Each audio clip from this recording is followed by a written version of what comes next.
답을 찾아 먼 여행을 떠났다. 그리고 우연한 대화의 순간에 깨달았다.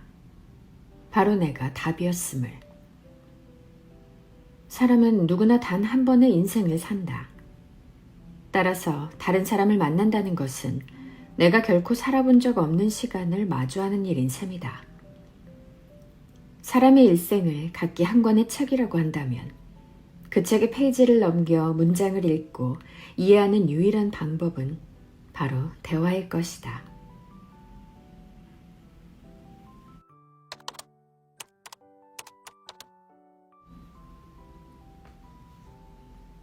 안녕하세요. 셀리나입니다. 책 함께 나눌 수 있는 시간 찾아와 주셔서 고맙습니다. 혹시 여러분 대화의 희열이라는 TV 프로그램 알고 계세요? 최근에 시즌 3를 시작했더라고요. 가수 유희열 님이 진행을 하시는 프로그램인데 제목처럼 게스트분들이 나와서 편하게 동그랗게 앉으셔서 대화를 하는 프로그램이에요. 물론 한 명의 중요 게스트가 참석을 하시죠. 그래서 지금 여기 나와 있는 굉장한 유명한 분들이 많으시죠. 이분들이 출연을 하셔서 본인들의 이야기를 편하게 대화하면서 얘기를 나눠주셨어요. 그래서 그때 그 프로그램에서 나눴던 이야기들을 이렇게 예쁘게 책으로 만들어 주셨네요. 책 제목이 많이 와닿죠. 사는 게 정답이 있으려나 라는 제목의 책입니다. 정말 정답이 없는 것처럼 각기 다른 삶을 사는 여러분들의 이야기를 담고 있습니다. 당신과 나누는 이야기, 대화의 희열. 자, 유명한 연예인들이 많이 계시죠. 유명인들 계시고 좋아하는 분들 많이 있으실 거예요. 이분들이 이미 프로그램에서 나와서 얘기를 하신 것들이기 때문에 알고 계신 내용들도 많이 있을 텐데요. 다시 듣고 싶고 다시 생각해보고 싶은 내용들이 분명히 있으셨을 거예요. 그래서 이 책을 통해서 다시 한번 생각해보고 또 내 삶은 이제 앞으로 어떻게 또 나도 살아가야 될지 또 고민할 수 있는 그런 시간이 될 수 있었으면 좋겠습니다. 자, 사는 게 정답이 있으려나 이 책 중에서요. 제가 몇 군데 뽑아서 지금부터 읽어드리도록 하겠습니다. 그럼 같이 시작해 볼까요?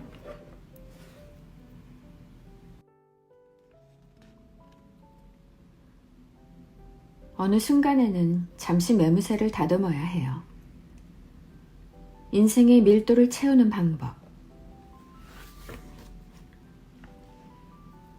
제가 후배들한테 가장 해주고 싶은 얘기는 드라마 나의 아저씨 찍으면서도 가장 공감이 됐던 말인데 아무것도 아니다라는 거예요. 좋은 일도 나쁜 일도 다 아무것도 아니다. 저도 그런 생각을 하면서 견뎌왔던 시간이 많거든요. 10대 때부터 항상 평정심을 찾아야 한다고 느꼈던 게 좋을 때 너무 들뜨면 떨어질 때 외롭고 쓸쓸하니까 뭐가 됐든 항상 나로 있어야 한다. 그래야 왔다 갔다 하는 상황에도 흔들리지 않는다고 생각해요. 연예계 생활, 사회생활로 봤을 때는 그게 건강하게 사는데 도움이 되는 말인 것 같아요.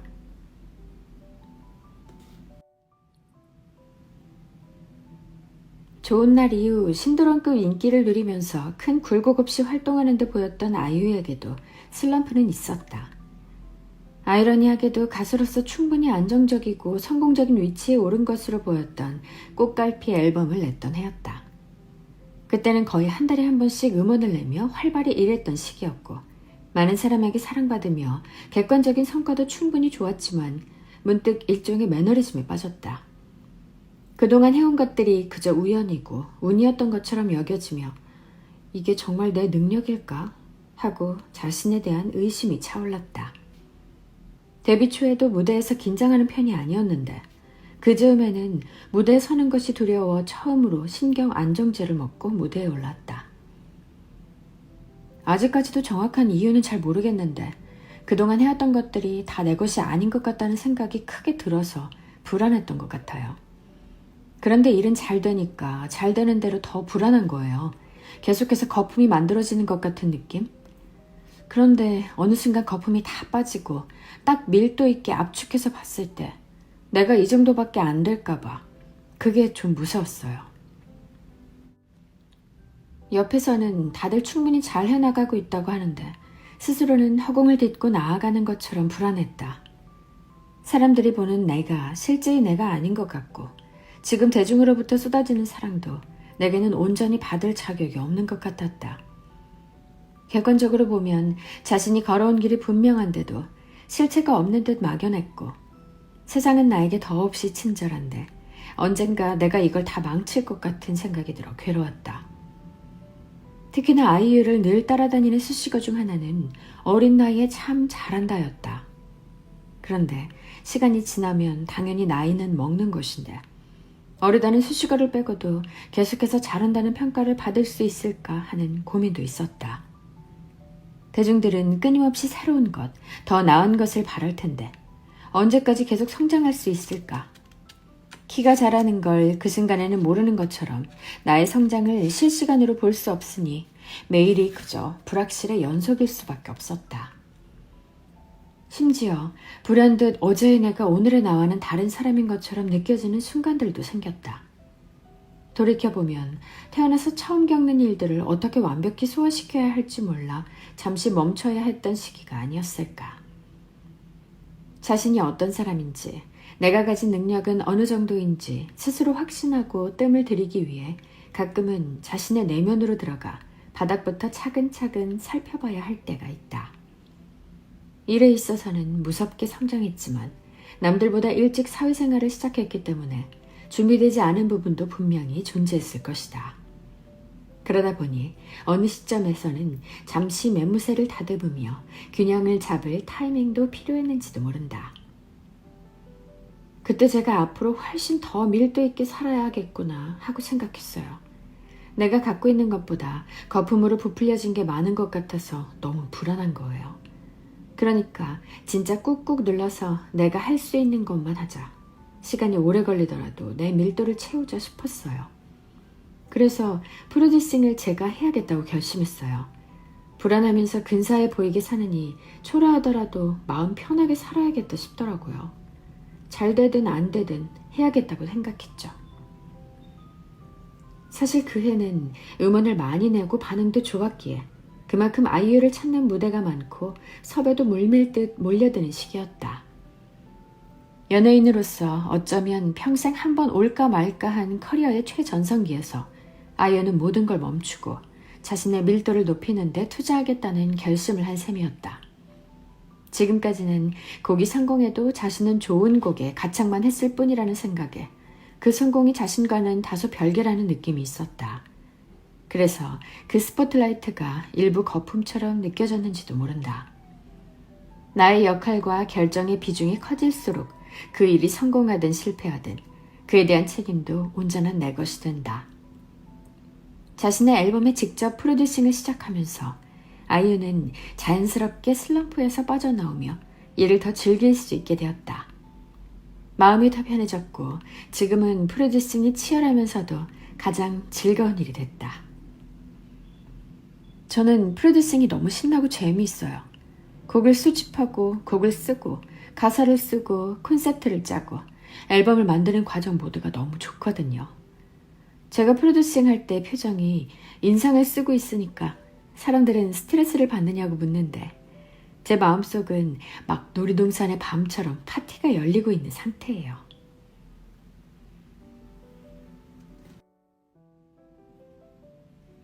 사회에서 일보다 사람 때문에 고통스러울 때가 있듯이 힘든 마음을 회복시켜줄 수 있는 것도 결국은 사람이다.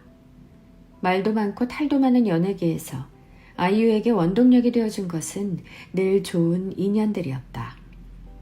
2018년 드라마 나의 아저씨를 촬영할 때도 정말 체력적으로 피폐하다 싶을 만큼 힘들었을 때도 의지가 되어준 김원석 감독님 덕분에 드라마를 끝까지 완주할 수 있었다. 겨울부터 촬영을 시작했는데 그 무렵에 제가 몸도 마음도 너무 힘들었어요. 한 번도 하던 일을 중간에 접은 적이 없었는데 도저히 안 되겠다는 생각이 들어서 감독님께 제가 일할 수 있는 상태가 아닌 것 같다. 너무 죄송하고 배상할 수 있는 부분은 다 할 테니까 여기서 하차를 해야 할 것 같다고 말씀을 드렸어요. 그런데 감독님께서 저한테 미안하다면서 막 우시는 거예요. 제가 연기한 지안이의 쓸쓸함이나 외로움이 실제로 힘들어서 나오는 감정인지 몰랐다고, 알아주지 못해 미안하다고 하셨어요. 사실 촬영 중간에 빠진다는 것은 드라마 촬영이 혼자 하는 일이 아닌 만큼 엄청난 문제가 될 수도 있는 일이었다. 때문에 감독님이 강건하게 반대해도 당연한 상황이었다. 그런데도 오히려 그 마음을 몰라줘서 미안하다는 감독님의 말이 가슴 깊이 와닿았다. 힘든 상황이었는데도 이상하게 그 진심을 듣고 나니까 어떤 힘이 생기는 것 같았다. 이분 때문이라도 끝까지 해내야겠다고 그때 결심하게 됐다. 이후로 감독님께서 현장 시스템을 맞춰주면서까지 아이유가 건강하게 촬영을 할 수 있도록 많이 배려해 주셨고 덕분에 작품을 끝까지 완주할 수 있었다. 누구보다 외롭고 혼자였던 지안이. 그럼에도 사람과의 관계 속에서 결국 편안함에 이른 지안이에게 위로받았다며 나의 아저씨를 지금도 인생 드라마로 꼽는 사람이 많다. 겨울에 시작한 촬영이 끝날 때쯤 봄이 오고 있었는데 그 즈음엔 신기하게 지안이를 연기한 아이유의 마음속에도 봄빛이 깃들고 있었다.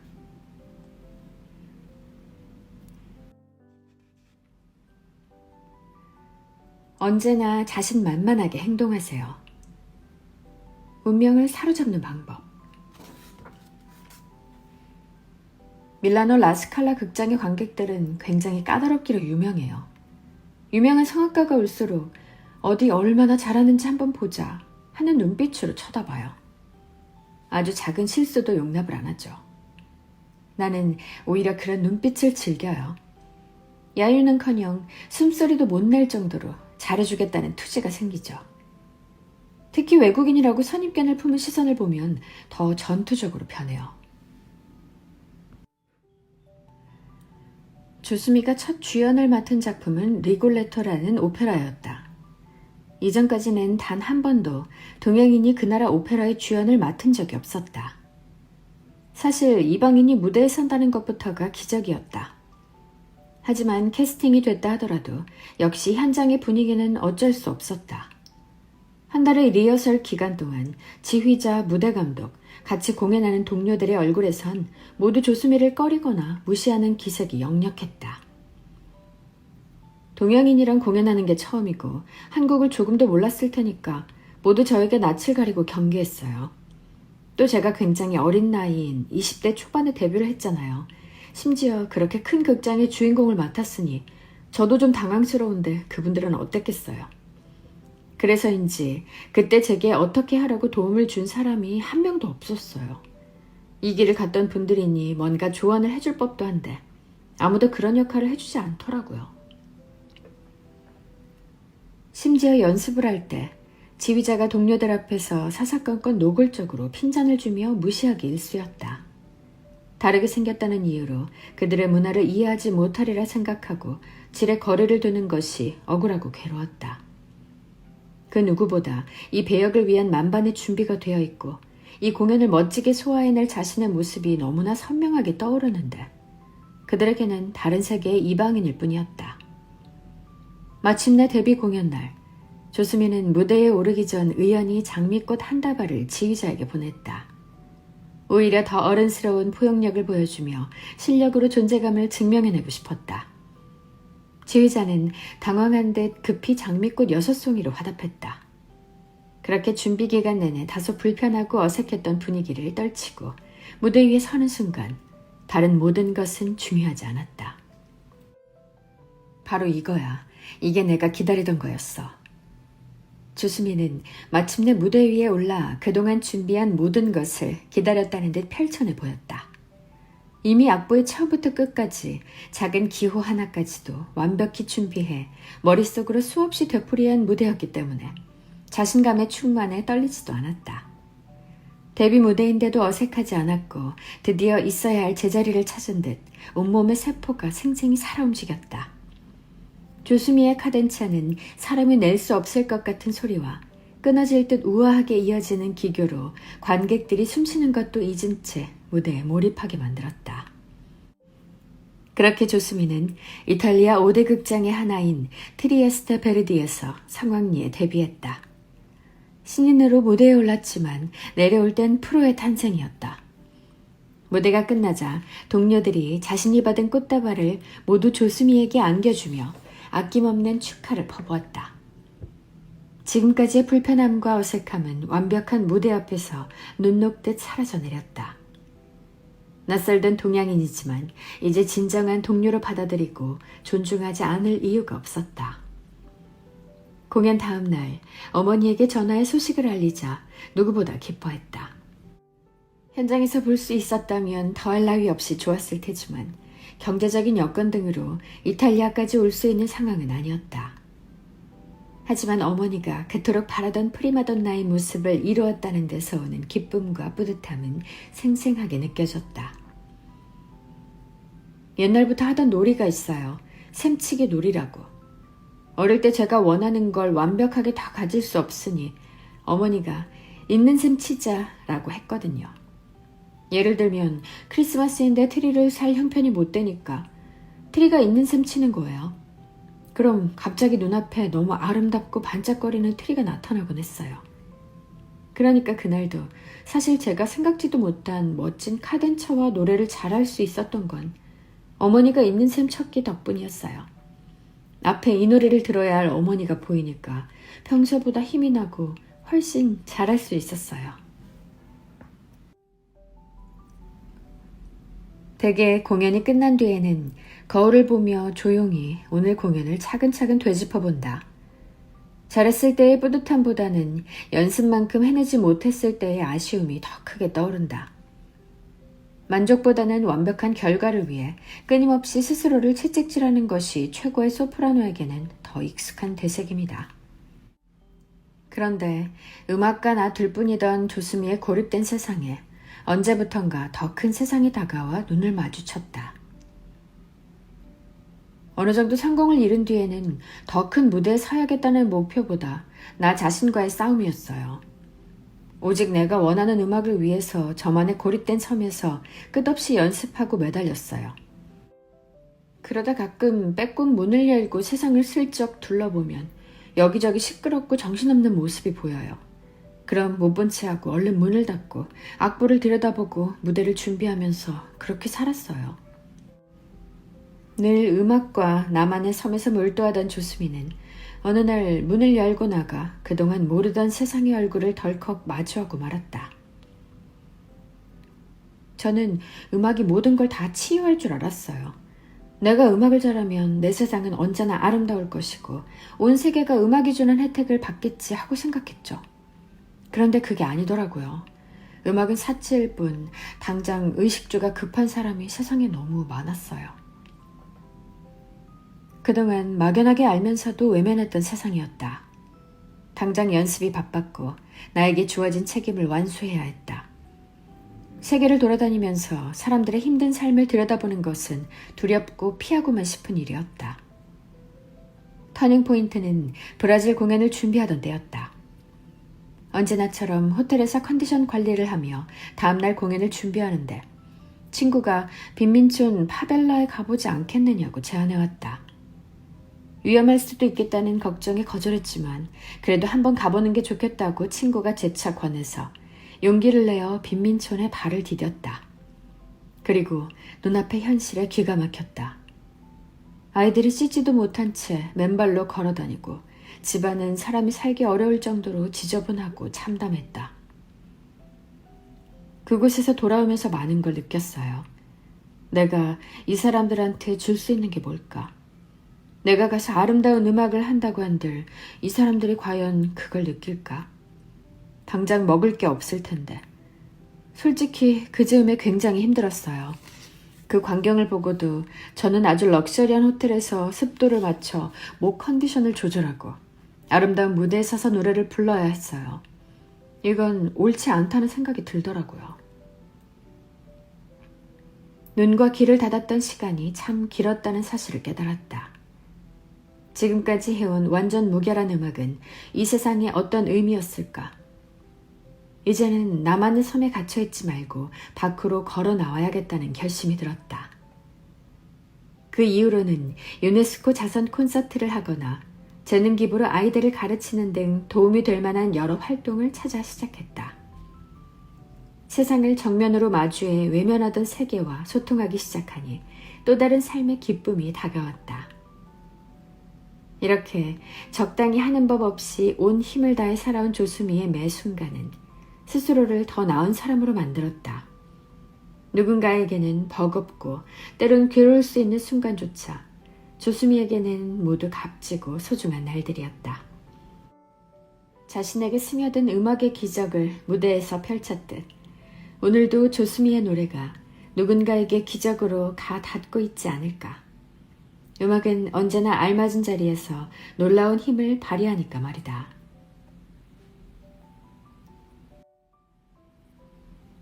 기회를 잡기 위해 노력하세요.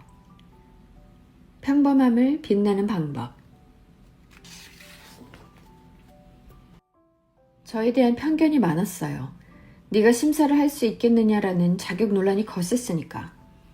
제대로 증명하지 못하면 한 방에 제가 끝날 수도 있겠다는 생각도 했죠. 격투기 선수들은 경기 중에 펀치가 날아와도 눈을 안 감잖아요. 피하려고. 저도 그런 연습을 충분히 해왔어요. 눈을 감지 않겠다는. 편견이 클수록 오히려 실력으로 이기면 된다고 생각했어요. 지코가 가요계에서 주목받는 핫한 아티스트가 된 결정적인 계기는 역시 쇼미더머니 시즌4일 것이다. 아이돌 가수에서 프로듀서 지코로 대중들이 생각하던 기존의 이미지를 완전히 바꾸는 계기가 됐다. 그런데 지코가 쇼미더머니에 출연할 가장 최적의 타이밍을 찾기까지는 의외로 오랜 고민의 시간이 있었다. 시즌 1과 2에도 참가자로 제안을 받았는데 당시에는 출연을 고사했다. 아이돌은 실력이 부족하다는 색안경을 낀 사람들 앞에서 래퍼로서 경쟁해도 시청률의 재물이 될 뿐 만족할 만한 성과를 얻지 못할 것 같았다. 물론 프로그램에 출연해서 화제를 모으거나 더 큰 한방을 노려볼 수도 있었다. 하지만 아이돌로서의 히트곡을 제외하면 래퍼로서 이뤄놓은 결과물이 없던 시기였다. 프로그램에 나가서 최고의 모습을 보여주기에는 시기상조라는 생각이 들었다. 시즌3부터는 프로듀서로 섭외가 들어왔지만 역시 거절했다. 이제 막 프로듀서로서 두각을 보이기 시작할 즈음이었기에 스스로 준비가 덜 되었다고 느꼈다. 실력의 자신감은 있었으나 의심도 있었다. 무대에서 온전히 실력을 보여주고 소통할 수 있으리라는 확신이 없었다.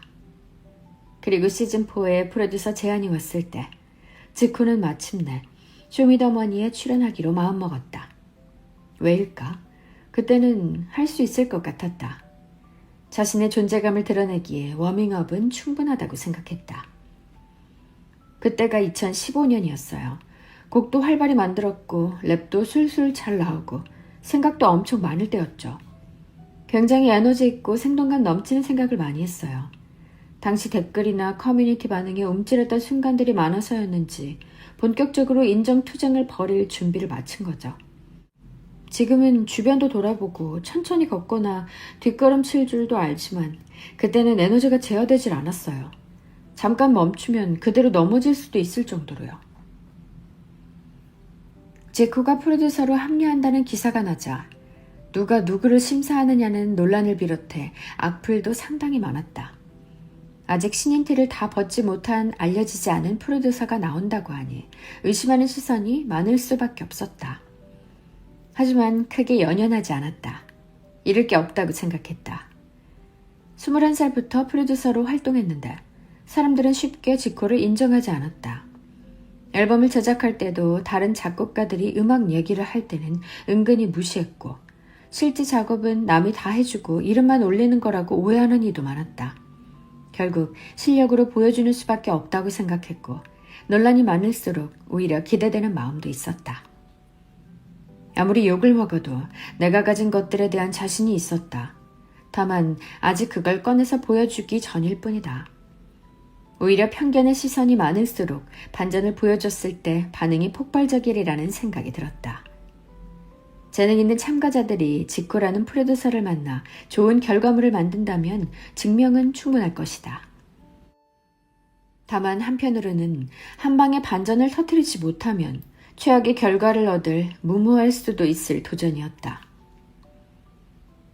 제 자격을 두고 논란이 많았기 때문에 제대로 증명하지 못하면 한 방에 끝날 수도 있겠다는 생각이 들었어요. 그런데 격투기 선수들은 경기 중에 펀치가 날아와도 눈을 안 감잖아요. 피하려고. 저도 그런 연습을 충분히 해왔어요. 눈을 감지 않겠다는. 쇼미더머니 경연이 시작되자 지코는 단번에 모든 자격 논란을 불식시켰다. 처음 선보인 거북선이라는 곡이 많은 힙합팬의 호응을 얻으며 음원 차트에 장기간 머물렀고, 그 후 지코가 프로듀서로 나선 오키도키, 겁, 먼키플로우 등이 큰 반향을 불러일으키며 의미 있는 성적을 냈다. 대중 앞에서 프로듀서 지코를 당당히 각인시킨 셈이다. 실력을 당당히 선보일 수 있는 최적의 타이밍을 기다리며 차근차근 실력을 쌓고 노력해온 결과였다. 사실 이제는 노력하면 이루어져, 노력은 배신하지 않아 라는 말을 함부로 못하겠어요. 노력이 배신을 하기도 하더라고요. 열심히 했는데 난 왜 아직도 이 정도일까? 충분히 그런 생각을 할 수 있어요. 노력은 결과를 보증하는 수표라기보다 밑거름이라고 생각해요. 운이나 기회, 좋은 타이밍이 왔을 때 앞으로 나아갈 수 있는 추진력을 얻으려고 준비하는 근육 같은 거죠. 기회는 준비된 자에게 찾아온다던가, 노력은 때로 배신할지 모르지만 기회가 왔을 때 이를 잡으려면 충분한 준비가 되어 있어야 한다는 지코의 믿음은 그를 배신하지 않았다.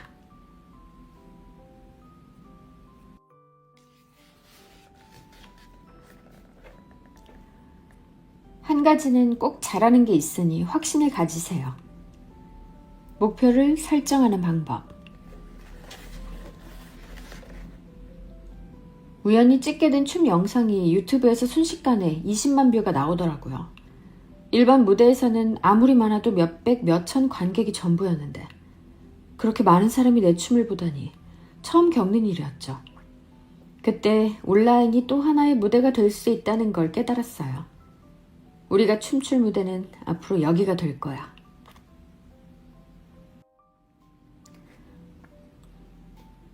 어느 날 TV를 보고 있는데 마이클 잭슨의 내한 공연이 나왔다. 마이클 잭슨이 오프닝 때 무대에 팡 하고 튀어나와 포즈를 잡고 서서 선글라스를 쓴 채로 관객들을 쓱 쳐다봤다. 춤을 춘 것도 아니고 그저 무대 위에 우뚝 선 채 시선을 보냈을 뿐인데 관객들이 미친 듯이 열광했고 심지어는 울고 쓰러져 나갔다. 저 사람의 아우라가 얼마나 크기에, 그 존재감이 얼마나 압도적이기에 현장의 관객들이 저렇게까지 몰입할까?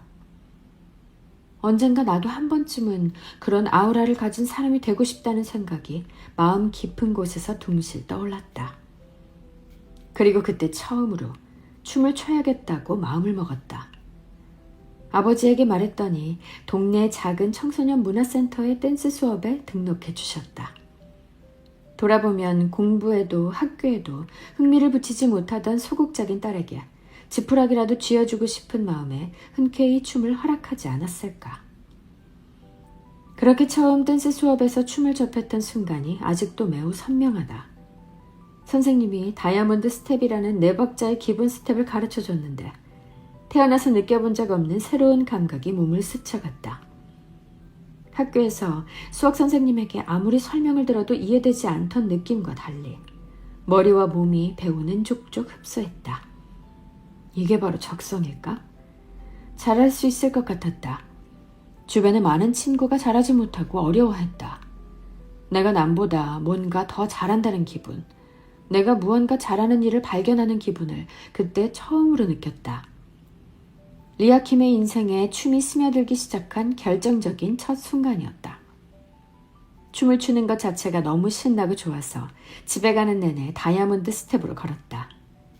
주변 사람들도 신경 쓰지 않았고 창피한 줄도 몰랐다. 그렇게 춤과 첫눈에 푹 사랑에 빠져버리고 말았다. 쉽게 익히기 어려운 춤을 마주해도 의욕은 옅어지지 않았다. 센세이션한 충격을 받았던 마이클 잭슨의 문워크를 배울 때는 어려웠지만 해내겠다는 의지가 샘솟았다.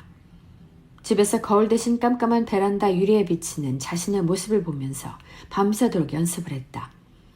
다음날 수업에 가서 연습한 문워크를 선보이니 모두 너 어떻게 한 거야? 하며 놀랐다.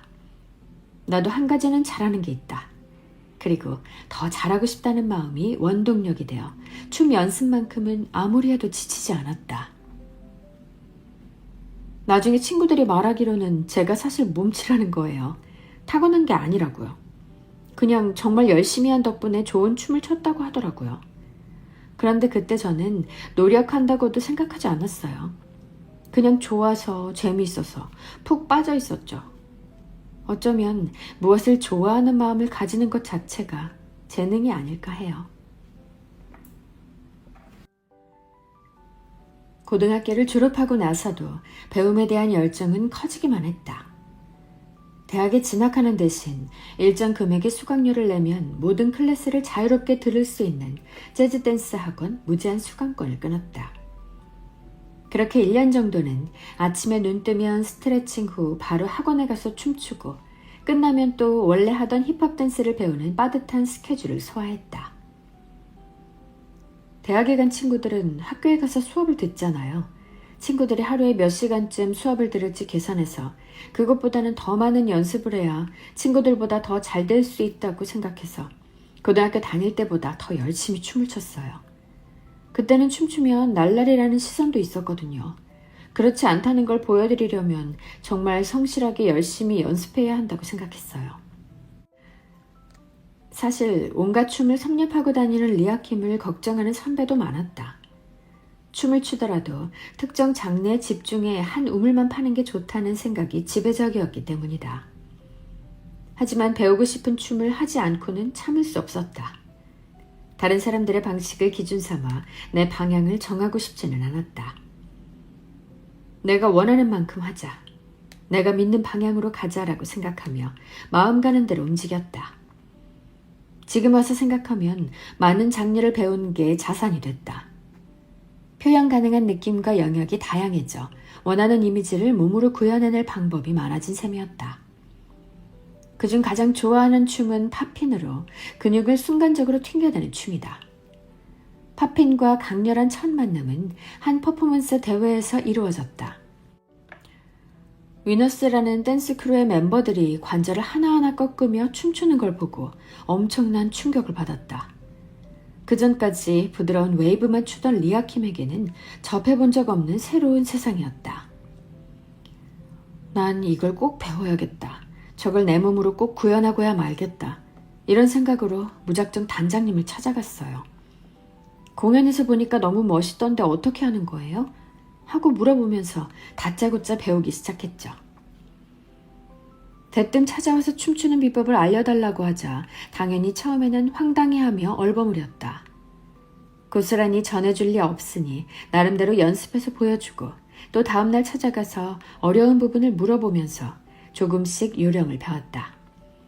단장님도 틀린 안무를 보고 모른 척할 수도 없고 적극적으로 찾아오는 리아킴을 내칠 수도 없어 조금씩 도와주다 본격적으로 춤을 가르쳐주고 말았다.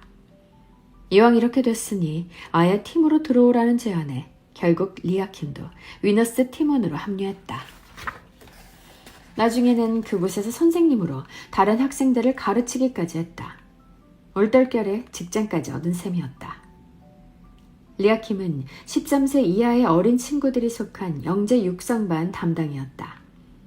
당시에는 기획사의 캐스팅 멤버들이 수업을 지켜보다 캐스팅을 해갔다. 그때 학생들이 지금은 K-팝 슈퍼스타다. 현아, CL, 소녀시대 효연, 미스 A 민 등 댄스로 유명한 가수들이 리아킴의 댄스반 출신이다. 그런데 오디션에 합격한 아이들의 춤을 보고 JYP, SM, YG 엔터테인먼트 3대 기획사에서 레슨을 해달라는 연락이 오기 시작했다. 당시에는 팝핀이 독특한 장르라 가르치는 사람이 많지 않았기 때문이다. 그렇게 배우고 싶은 열망으로 시작한 춤은 어린 댄서 꿈나무를 키워내는 데에 이르렀다.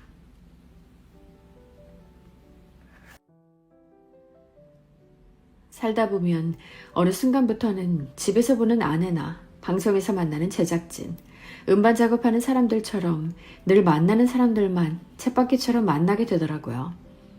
인간관계라는 게 그렇잖아요. 새로운 친구를 사귀고 대화하는 게 점점 어렵고 익숙한 사람들과 만나는 게 더 편하게 느껴져요. 그런데 어쩌다 우연히 뜬금없는 사람을 만나게 되는 일이 있잖아요. 그 사람이 선문답처럼 하나 툭 던지고 간 이야기가 집에 와서까지 생각이 날 때가 가끔 있어요. 그러니까 늘 만나던 사람들은 평소 다니던 익숙한 길 같은 느낌인 건데 이 사람이 갑자기 새길 하나를 툭 터지는 것 같은 그런 경험을 하게 될 때가 있더라고요. 그래서 결국 익숙한 우리끼리 나누는 풍성한 대화도 참 좋지만 누군가 새로운 사람을 통해 이야기를 하는 것도 되게 색다른 경험이라는 걸 느껴요. 그렇게 그 사람이 한번 거치고 가고 나면 우리 이야기도 조금 달라져 있더라고요.